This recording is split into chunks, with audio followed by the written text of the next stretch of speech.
and he's at half of that. So I think he's going to be strong enough to finish. We don't let him get hit during the week very much. He's off limits during the week, and he gets his hits on game day. You talk about, at least hoping and knowing that this was going to be an impact player, yet at the press conference after the Miami game, you almost laughed when seeing how many yards he had, for this third consecutive game. Is it at all surprising week after week seeing the numbers he's putting up? No, I think what's different now is that, if he has the long runs, everybody's excited and everybody wants to talk about those. But I'm more pleased with that he's staying, what we say cram. He's cramming the ball because that's where it's designed to go, and he's getting his 5 or 6 or 7.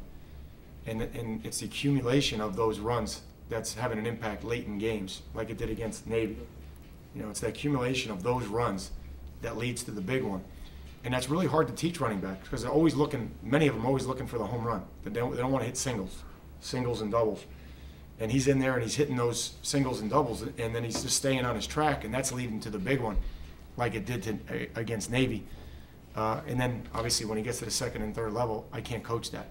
I don't know what he's doing. Like he took the ball against Miami, and he ended up on the right pylon. It went from left edge to right pylon, but he has the freedom to do that once he stays on his track, and he's been doing a good job with it. So I was just I didn't realize he had that many yards in the game because he was getting a lot of 5 and 6 yard runs. I know there's still 3 games left, but this has to be pretty satisfying for you to know what you've been able to accomplish here and see this program build to this point. Well, I appreciate it, but I'm very cautious here. It can easily flip. Yeah, sure. It can easily flip. We're playing 3 very good teams. And if we're not focused and we don't have our minds on right, all we're going to hear about is the disappointment of this season, to be quite honest. And we're working like crazy. I'm working overtime on that, on the mental side of it. And to be honest with you, we prepared. We prepared all winter, and we prepared all summer for this. And we tried to teach him the decision-making that goes into putting a bunch of wins together. So we're going to continue to work on that. I'm happy that we're playing better, but I won't be happy if we don't finish this season.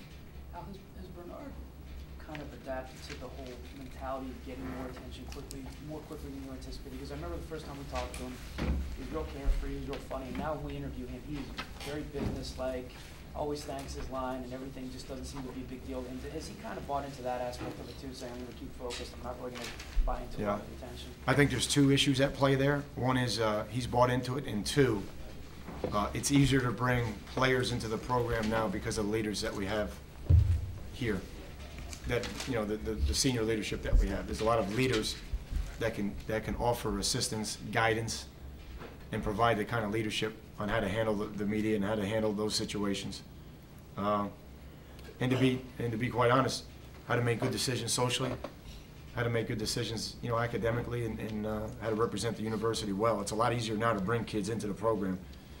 Because we do have some disciples, so to speak. Adrian, what was it like chasing around the Miami quarterback? He did quite a bit of running in the backfield.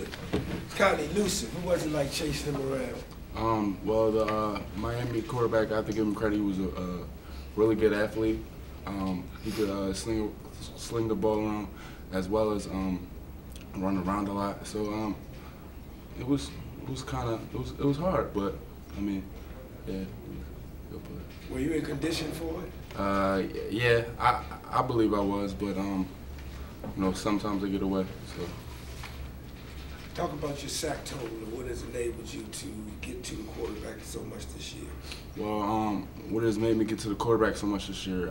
I would say the push from the inside guys, the tackles and the tackle in the nose. Andre Neblett and Muhammad Wilkerson have been they really have been a big help to me. Really, a lot of it was because of them, and yeah, along with my other defense, Amara Kamara, gives a great push on the other side too. Adrian, is there a skill to it or an art to it? Because you had a lot, your junior and senior year in high school, you had a lot of sacks. Like a really high total. You got to the big 33 lead. How much fun is it? Is there a skill to it or an art to it that goes beyond just running past a guy? Or Well, to me, I believe that it's a kind of like a one-on-one type thing. I take every opponent seriously, and I just go after it. That's what I've always been taught to do. John, Coach was talking a little bit about how you became the center. In the spring, they were working like Wayne and Derek, and obviously Sean was maybe the ideal guy. He said you kind of volunteered for the position. How did it come about in your eyes? I really just wanted to get on the field. Going into camp, I really didn't know where I stood. I didn't know if I was going to be a guard. I didn't know if I was going to be able to start. And I thought, the team needed some depth at center, and ended up working out for me. And I eventually earned the starting job, and just trying to take it one game at a time from here. Something you always thought you'd be comfortable with, the snap into the ball and the machinations and all that? Honestly, no. At first it was really difficult. Just even getting a snap, snapping and stepping, and mentally, it's a lot to take in. It's reading defenses, making line calls, reading blitzes. So I say mentally, it's just as big an impact as it is physically.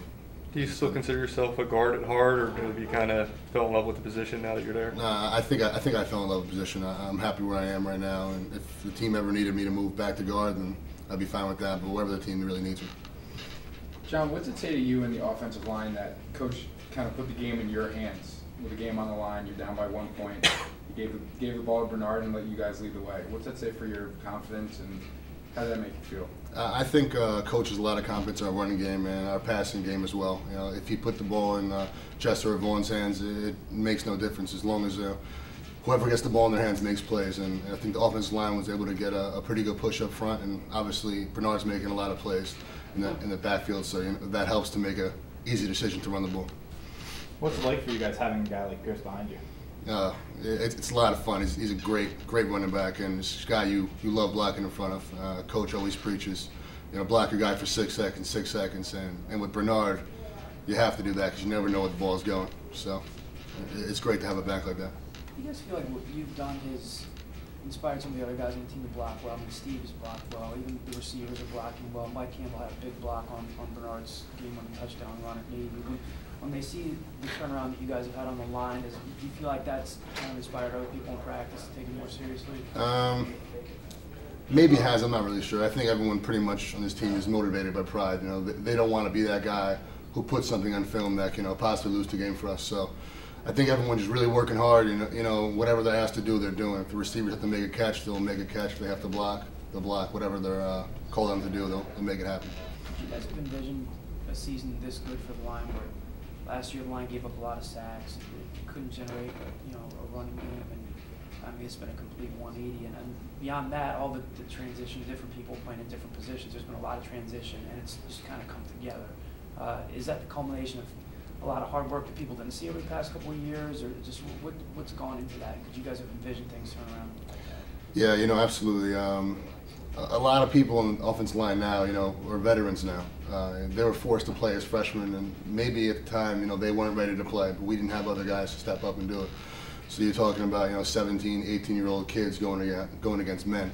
Now we have a few years under our belt, and we have a great coach in Coach Dees, and Coach Decker in the offseason, really did a good job of getting us well-conditioned and a lot stronger. And so far it's working out, but we haven't accomplished our goals yet.